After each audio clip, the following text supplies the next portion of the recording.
All right, good morning, everyone. This is Sarah Seamount, Migrant Education Coordinator for Idaho, and this is our March mini training on continuation of services determinations. And this is something that a lot of times people are not exactly sure how they should handle, so I'm hoping that this is going to make it really clear and easy for you to do. So what is continuation of services? Continuation of services is a provision found in the Every Student Succeeds Act, the Elementary and Secondary Education Act as amended by the Every Student Succeeds Act. And it allows for us to provide additional services to migratory children whose eligibility has ended. We can do that either for the remainder of the current term, or for one additional school year, or for secondary students until the student has graduated. So let's talk about those different reasons that we can provide continuation of services. The first is for a child who ceases to be a migratory child during a school term, that student shall be eligible for services until the end of such term. And that's a decision that you get to make. And we'll talk about the criteria you select in a little bit. So the term refers to fall, spring, and summer. And I know for those of you that are in a trimester system, this does not match the way that you think of or operate schools, but it is what we've been told is a term is the fall semester, the spring semester, and the summer term. Instructional and support services can continue to be provided. A good reason to provide this reason one continuation of services might be for a child to continue to attend a migrant preschool program until the end of the term. So if a student's eligibility ran out in April and they were attending a migrant funded preschool, if you gave the student reason one continuation of services, he or she would be allowed to continue until the end of the term, so till the end of spring. Reason two, for a child who is no longer a migratory child, they may continue to receive services for one additional school year, but only if comparable services are not available through other programs. A school year refers to the sum of 3 additional consecutive terms from the end of the current term. So in other words, if the student's eligibility ran out in November, you would go till the end of the current term, which would be the end of first semester or fall, and then you would add 1 additional year. And so the student's end of their eligibility for continuation of services would be fall, it would be the end of fall semester 1 year after their end of eligibility, if their eligibility ended in the fall. It is a little confusing. So anytime you're not certain, feel free to call and talk to Julissa, Tanya, or I, and we can help you make that determination. Instructional and support services can continue to be provided. And a good example of when this is useful is for allowing your students to attend your migrant summer school program. So if a student's eligibility ends before the beginning of summer term, the only way that you would be allowed to include them as part of your summer school program would be to give them reason two for continuation of services, and that would allow them to attend the coming summer program. Reason 3, for secondary students who are eligible for services in secondary school, they may continue to be served through credit accrual programs only. So that means that only instructional services for credit accrual are allowed, and the student must be enrolled in a secondary school when the MEP eligibility ended to qualify. And this is intended for high school students who are not on track for graduation or at risk of not staying on track. So how to determine if continuation of services should be offered? Every district should have a plan for making determinations on continuation of services. This is something that I've been sharing with districts as I've monitored for the last couple of years. I have in the notes of this PowerPoint presentation a sample that I worked with, I believe it was Twin Falls on, so that they would have a written procedure. And I've since provided that to districts when I've monitored if they didn't have written procedures. So you'll be able to use this and adapt it to fit your district. The items that should be included in your written procedure are who is responsible for making these determinations. I recommend a combination of the liaison and director together, making these determinations in the month before the student's eligibility ends, so that the decision is already made when they no longer are eligible for services. When it should be done, as I mentioned, monthly, the month before eligibility ends is a good time to do that. How it's done, what criteria the district is going to use. Unlike priority for services, continuation of services, the district has a great deal of latitude on what criteria to use. You may look at teacher feedback, grades, attendance, credits, anything that's going to show you whether or not that student needs additional services. And then also you must determine if other services are available through other programs when looking at that criteria. Also, this document should ensure that students will receive services if they are determined to be eligible for continuation of services. And finally, you should review your Category 3 students after the first year every year until they graduate. The student may not need continuation of services endlessly until they graduate. So that's something that should be revisited annually for each student who has a level 3, Category 3, Reason 3 for continuation of services. So this, having your plan in place is going to make this easier. And like I mentioned in this PowerPoint, in the notes section, I have a sample plan that meets all these criteria that you can use. So how do you actually do it? The first thing you do is you will go to MSIS and you will go to your district worksheets, which is under district reports, and you will run your continuation of services worksheet. And you should do this right at the beginning of the school year. All of the students whose eligibility will end during the current school year will be in that document in an Excel spreadsheet in order by their end of eligibility date. And the handy thing about that is it just will naturally fall into how many students you need to review each month. And for some districts, you may need to review one in a family where their eligibility is going to end in November. So you would do that in October, and maybe you don't have another one to look at until February. And so you would review those students whose eligibility ends in February in January, the month before. At the beginning of the year, you'll run this document and then save it in a secure location.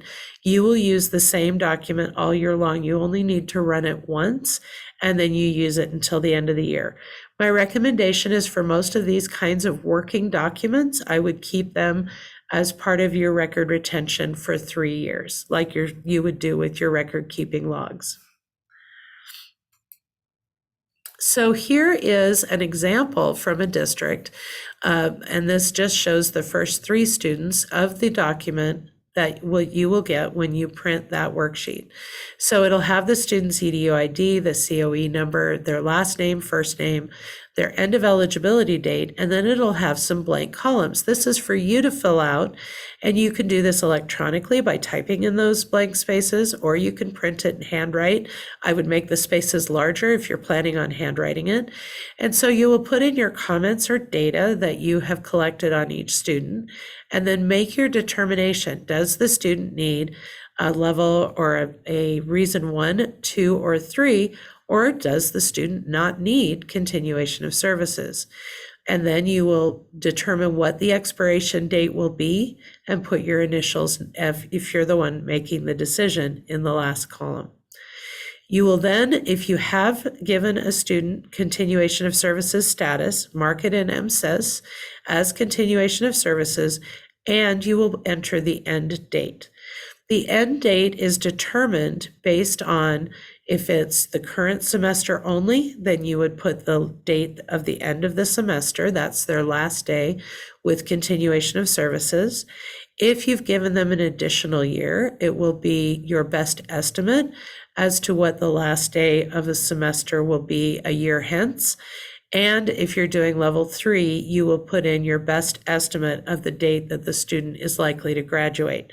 So if you know that the student will graduate in 2027 or 2025, and you know that they usually will graduate a couple of days before Memorial Day, you can pick a date that is your best estimate for when that will end.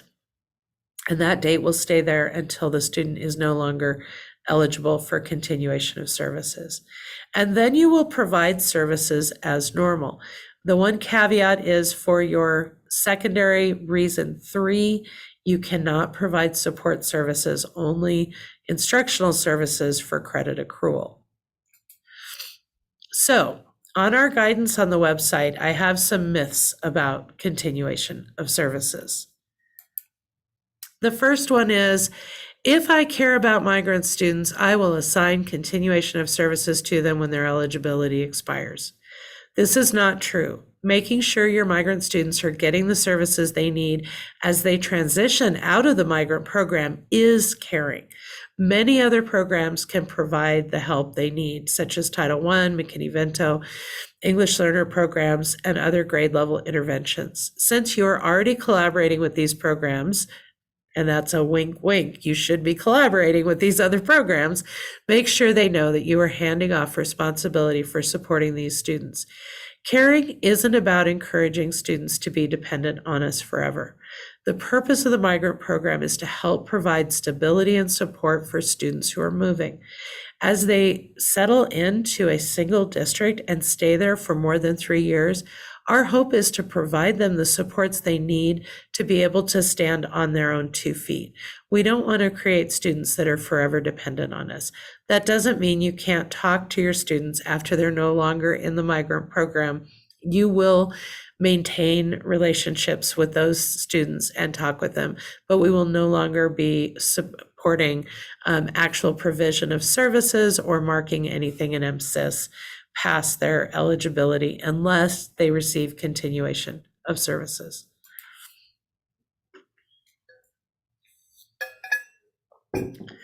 The second myth is my students, secondary students especially, need continuation of services so that I can continue to advocate for them.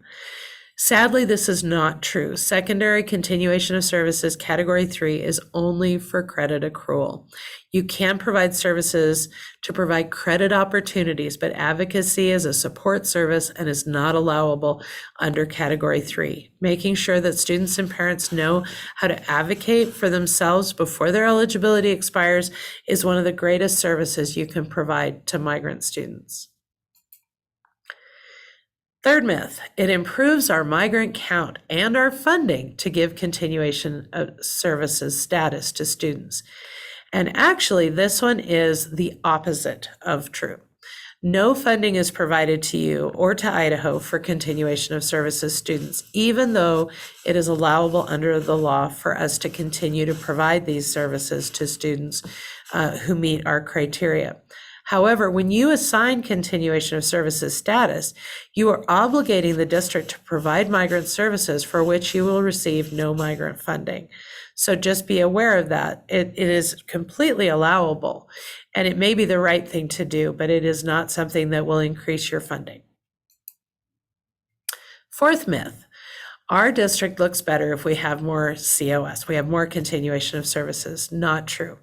Being thoughtful and choosing only those students who truly need it is the legal requirement that allows for continuation of services. You should expect to have a few, but not too many. Maybe you won't have any. Careful consideration is the key. And the final myth is, once the determination to give continuation of service statuses is made, I don't need to do anything else. Again, the opposite is true. If you give continuation of services status to a student, you must mark it in 2 places in MSIS. So you have to mark it as in, you've said that they are continuation of services and you put an end date in, But under the services, the current year data tab, you also have to go in and mark what the reason is that you have, is it reason 1, 2, or 3? So you must provide services and mark those in MSIS. If you give category 3 status, you must revisit the decision each year until the student graduates. If the student does not need COS status, then no further action is needed. So after saying that all of these are myths and reasons why we want to be very careful in considering giving continuation of services status, the next question logically is, when should you give COS status? And here are some examples. When a student needs services and no other services are available, there are some ways that the migrant program is unique and where our services may be the only services that the student is eligible to receive that would provide them what they need.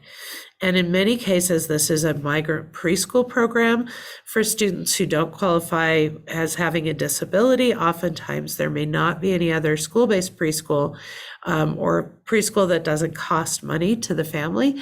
If a student is already enrolled in your migrant preschool and you have one, you may want to allow them to continue until the end of the year. So for that student, a category, if their eligibility is expiring in the fall, category 2 or reason 2 would give them until the end of the current term and the spring term. And it would also give them access to summer preschool programming. Another example of continuation of services that might be useful to students, summer school. I believe that our migrant summer schools are better in a lot of ways than other summer type programs. Definitely for our families, it's culturally appropriate, and a lot of times it's free. It provides transportation and food. There are a lot of reasons why for former migrant students who are in that continuation of services time period, that summer school might be appropriate, and that will almost always be, it will always be a level 2 or a level 3 if it's credit bearing. Tutoring may be another thing that the migrant program is providing that other programs are not providing, and also support for credit accrual. So here are some examples of things that, if the student needs them, may not be available from any other source, in which case it may be appropriate to provide continuation of services. And that is the end of the presentation on making the determination on whether or not students should receive continuation of services. Here's the contact information for myself, for Julissa Lara, our program specialist, and Tanya Scortu, who is our migrant education administrative assistant. And we are always here and available to help you. So with that, I will end the recording.